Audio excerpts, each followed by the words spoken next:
Lumière et joie. Aujourd'hui, dimanche 9 juin 2024, nous célébrons le 10e dimanche du temps ordinaire de l'année liturgique B. Nous reprenons le cycle des dimanches du temps ordinaire et le texte d'aujourd'hui nous invite à méditer sur plusieurs aspects de notre foi. Mais j'aimerais simplement méditer avec vous sur 3 éléments que nous pouvons dégager des textes de ce jour. D'abord, l'homme fort. Et ensuite, Jésus, l'homme le plus fort. Et enfin, le disciple de Jésus doit imiter Jésus pour être aussi un homme fort. Commençons par l'homme fort, donc par l'évangile. L'homme fort de l'évangile, ce n'est pas un homme qui doit être vu sous un prisme positif. L'homme fort, c'est celui qui détruit. Nous le voyons souvent dans les psaumes. L'homme fort, c'est celui qui ment, c'est celui qui trompe, c'est celui qui nous pousse à prendre des décisions iniques, des décisions qui apportent de la division, le péché, le blasphème. L'homme fort, c'est celui qui a trompé Adam et Ève. C'est celui qui nous entraîne à des décisions qui nous dénudent, des décisions qui nous dépouillent de notre dignité de fils de Dieu. L'homme fort, c'est l'homme qui corrompt notre vision, nos valeurs, nos vies, notre vie. C'est celui qui nous fait perdre la tête. L'homme fort nous entraîne à nous cacher, à perdre confiance de nous-mêmes. C'est le malin, c'est le diable. L'homme fort, c'est le serpent, c'est Beelzébuth, c'est Satan. C'est le diable qui jette des obstacles pour diviser les maisons, les familles, les cœurs. Adam et Ève ont été victimes de ces effets parce qu'ils n'ont pas écouté la voix de Dieu, la parole de Dieu. Ils ont obéi à une autre parole. Mais Marie, par exemple, elle avait obéi à la parole de l'ange en disant « Voici la servante du Seigneur ». Le péché est toujours accroupi à notre porte. Il est à l'affût, mais nous devons le dominer, comme disait le Seigneur à Caïn après qu'il ait tué son frère Abel. Le péché peut toujours provenir de nos ennemis, comme ici dans l'Évangile, il vient des scribes. Il peut aussi provenir de nos proches. Les cœurs des hommes devenus épaves à cause de la drogue peuvent nous entraîner, frères et sœurs, à commettre l'irréparable, comme cela a été le cas pour Adam et Ève, ou alors pour Caïn qui a tué son frère. Et nous voyons encore cela aujourd'hui dans notre monde. La ruine est lamentable et déplorable. Les hommes sont vraiment devenus épaves à cause de la drogue, à cause de l'alcool, à cause de la corruption. Au Brésil, par exemple, 100 tribus sont éteintes entre 1900 et 1950.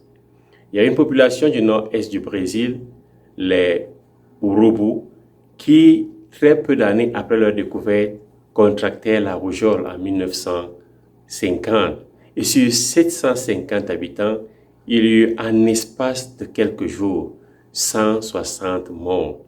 Cette crise anthropologique concernant ces populations est une crise qui touche tout homme. Elle n'est pas seulement une crise qui concerne la santé physique, mais elle est une crise qui concerne tout l'homme. Elle est juste la pointe de l'iceberg de la situation critique et catastrophique dans laquelle vit l'humanité aujourd'hui. Cette humanité qui s'est laissée entraîner par l'homme fort, qui vit dans une situation de corruption. Les lectures aujourd'hui nous invitent à prendre conscience de cette crise de l'homme, de sa vocation et de sa mission. Le mal est présenté comme un bien et le bien devient mal dans notre culture aujourd'hui. L'appétit de l'argent devient la force motrice de l'humanité. Par exemple, la fonction du Coca-Cola n'est pas d'étancher la soif, mais de faire naître et entretenir de façon permanente la soif de cette boisson. Le cauchemar du capitalisme, c'est de consommer, toujours consommer, comme tous veulent consommer, comme Adam qui veut consommer, comme Ève qui veut consommer. Alors naît le conflit et la guerre, comme nous l'avons écouté dans l'évangile de ce jour. Nous devons relever le visage et agir bien. Nous devons surtout crier vers le Seigneur et invoquer le salut. Nous devons espérer notre salut du Seigneur, comme dit le psalmiste. Oui, près du Seigneur, c'est l'amour. Près de lui abonde le rachat. C'est lui qui rachètera l'humanité de toutes ses fautes. Seul Dieu peut libérer l'homme de l'homme fort. Celui qui a ressuscité le Seigneur Jésus nous ressuscitera nous aussi avec Jésus et il nous placera près de lui, avec nous, avec tous les disciples, avec tous ses disciples, avec tous les enfants de Dieu. Deuxièmement, Jésus, l'homme le plus fort. Jésus est le Fils de Dieu. Il est le sauveur promis par Dieu pour venir lier l'homme fort. Il a été envoyé pour expulser les démons, le serpent antique. Il est celui qui vient rétablir l'homme dans son droit, dans sa dignité. Jésus n'est pas possédé par Belzébul, car il a été conçu par l'Esprit Saint. C'est pourquoi il a accompli les œuvres du Père. Jésus est le nouvel Adam, il ne se cache pas, parce qu'il fait la volonté du Père. Il a refusé de se prosterner devant le diable qui lui proposait tous les royaumes de la terre. L'homme avait besoin d'un sauveur, et quand il a crié vers Dieu, comme le rappelait le psalmiste de ce dimanche, Dieu a envoyé le sauveur. Face au malin, nous ne devons pas avoir honte ou nous cacher dans le but de dissimuler notre péché, notre nudité. Mais nous devons nous tenir devant le Seigneur, comme Jésus le fera sur la croix. Jésus, même nu sur la croix, ne s'est pas caché, mais il a plutôt crié vers le Père. Jésus est l'homme le plus fort qui vient mettre fin à la division, à la guerre. Il est l'homme qui vient détruire, il est l'homme le plus fort qui vient détruire l'homme fort. Il vient revêtir l'homme de sa dignité. Nous devons faire la volonté du Père pour être frères et sœurs, nous dit Jésus dans l'évangile de ce jour. Avec Jésus, le prince de ce monde va être jeté dehors. Jésus vient pour que l'homme entre dans la famille de Dieu. Et il faut détruire Satan pour construire une demeure éternelle pour l'homme, mais qui n'est pas l'œuvre des mains des hommes. Les œuvres des hommes sont éphémères, elles sont nues, provisoires. Jésus, parce qu'il fait la volonté du Père, en communion avec le Saint-Esprit, est l'homme le plus fort qui peut entrer dans la maison de l'homme fort pour le lier et le jeter dehors et prendre possession de tous ses biens. Jésus est l'homme le plus fort qui peut meurtrir la tête du serpent, la tête du diable.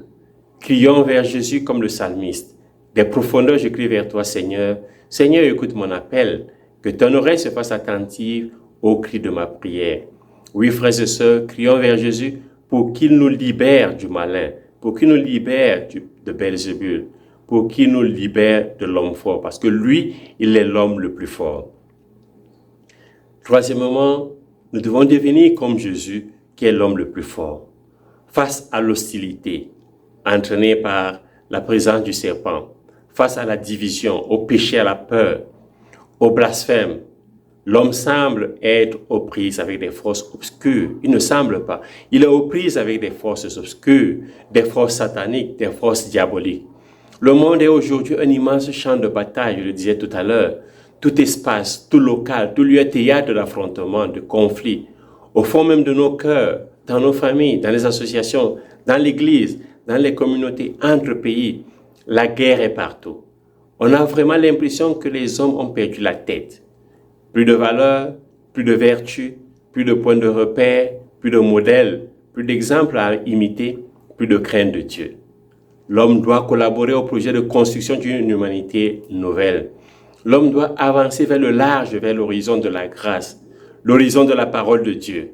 Nous avons le devoir de nous projeter vers l'avenir qui nous attend pour l'améliorer, pour le transformer, pour innover. Nous devons maintenant regarder devant nous. Nous devons avancer au large, comme nous invitait le Saint-Père, le Saint-Pape Jean-Paul II au début de ce nouveau millénaire. Il n'y a pas de temps pour regarder en arrière et encore moins pour s'abandonner à la paresse. Bien des choses nous attendent et c'est pourquoi notre regard doit s'établir non pas sur ce qui est éphémère ni provisoire, mais sur ce qui est éternel, ce qui a de la valeur et qui ne peut aller vers la ruine. Les chrétiens doivent être pionniers sur cette avancée vers le large. Ils sont la biographie de Jésus dans le monde. Oui, frères et sœurs, les chrétiens sont la biographie de Jésus dans le monde. Et le monde a besoin de cette biographie, de cette présence.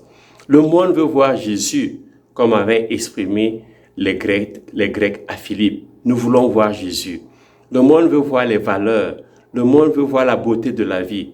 Et les chrétiens sont là pour répondre à ce désir, à cette volonté du monde. En plus d'être la biographie de la vie, les chrétiens, les disciples de Jésus, sont la sainte face de Jésus.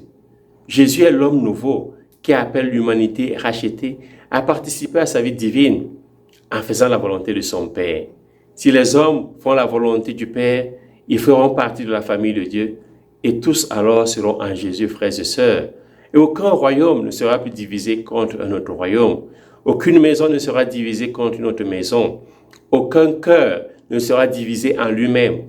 Aucune communauté ne sera opposée à une autre communauté. Aucune nation ne fera plus de guerre à une autre nation. Mais comme dit Isaïe, le loup habitera avec l'agneau, le léopard se couchera près du chevreau, le veau et le lionceau seront nourris ensemble, un petit garçon les conduira. La vache et l'ours auront même pâture, leurs petits auront même gîte. Le lion, comme le bœuf, mangera du fourrage. Le nourrisson s'amusera sur le nid du cobra, sur le trou de la vipère, l'enfant étendra la main. Il n'y aura plus de mal ni de corruption sur toute ma cette montagne, car la connaissance du Seigneur remplira le pays, comme les eaux recouvrent le fond de la mer. Isaïe chapitre 11, versets 6 à 9. Frères et sœurs, le chrétien est la biographie de Jésus-Christ. Le chrétien est la présence de Jésus-Christ. Le chrétien doit manifester la face de Jésus au monde. Et ce n'est qu'ainsi que nous pourrons être victorieux, nous aussi, de l'homme fort. En imitant Jésus, en suivant Jésus, nous deviendrons aussi l'homme le plus fort comme Jésus pour détruire le mal qui est en nous et autour de nous. Il était une fois un homme très riche, mais après une série d'inondations, il avait perdu tous ses biens. Il commença à vivre dans la pauvreté. Un jour, pendant qu'il se rendait dans ses champs, il rencontrait un esprit qui lui dit « Je peux te rendre riche, je peux te redonner ta richesse si tu me donnes ce que tu as derrière ta maison. » L'homme pensa que c'est un oranger qu'il a derrière sa maison. Il accepta et il devient subitement, immédiatement riche. Il y avait de l'or partout dans sa maison. Sa femme, étonnée de voir subitement tant de richesses affluer dans leur maison, était inquiète et étonnée. Dès que son mari revint des champs, elle lui demanda d'où provenait subitement tant de richesses. Le mari lui dit qu'il avait rencontré un homme sous une forme spirituelle qui lui avait proposé un échange, l'oranger contre la richesse. La femme lui dit « Toute la journée, ta fille travaillait derrière la maison. Cet esprit est malin. Il voulait notre fille, mais je vais trouver une solution. » La femme demanda à la fille qui travaillait toujours derrière la maison de rentrer à l'intérieur de la maison et elle alluma un feu derrière la maison où l'enfant se trouvait. Lorsque l'esprit vint pour prendre l'enfant, pour tuer l'enfant, il fut brûlé dans le feu. La maman sauva ainsi sa fille. Elle dit à son mari, « Le malin existe, il se croit fort, mais l'Esprit de Dieu est plus fort que lui. » Ce feu allumé représentait le Saint-Esprit. Frères et sœurs, Dieu est le plus fort. Dieu est plus fort que le malin. Mettons notre confiance en lui, car de lui est l'amour. Près de lui abonde le rachat et le salut. C'est lui qui nous rachètera de tous nos péchés, de toutes nos misères, de toutes nos divisions, car il est amour. Près de lui, je le répète, abonde le rachat, le salut, la rédemption. Il nous rachètera et nous délivrera de l'épreuve et de la tentation. Ne soyons pas de ceux qui blasphèment Dieu, mais soyons de ceux qui font la volonté de Jésus. Bon dimanche, loué soit Jésus-Christ et que Dieu vous bénisse.